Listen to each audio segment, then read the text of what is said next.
Tidak ada. Jadi sampai dengan sekarang kondisi di wilayah Korem 012 Teguh Umar bagus sekali. Mulai dari Sabang sampai ke Singkil, Simelu, semua kondisinya sangat bagus sekali. Berarti hari ini memantau ke TPS gitu. Nah, kita lihat persiapan terakhir, ini kan tinggal 2 hari lagi ya. Kesiapan terakhir sehingga diharapkan nanti saat tanggal 9 Juli itu semuanya lancar. Ada indikasi nggak? Tidak ada.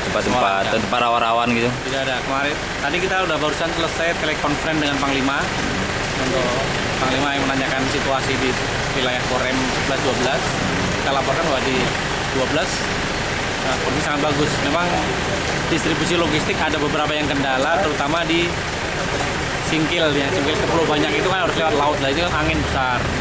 Nah itu perahu belum. Tapi mungkin mudah-mudahan besok bisa sampai ke.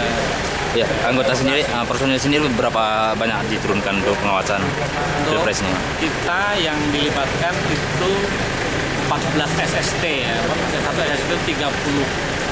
Jadi 30 kali 14 SST, 3 kali 14, 420 yang untuk wilayah Korem. 400 personil lah ya? 400 personil ya, untuk di wilayah Korem 12 untuk membantu kepolisian. Itu akan ditempatkan di setiap TPS? Kodim.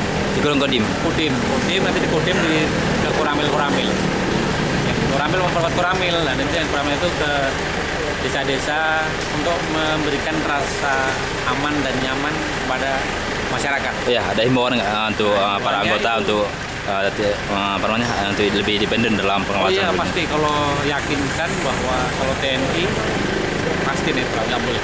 Tidak ada pilihan, harus netral. Oke.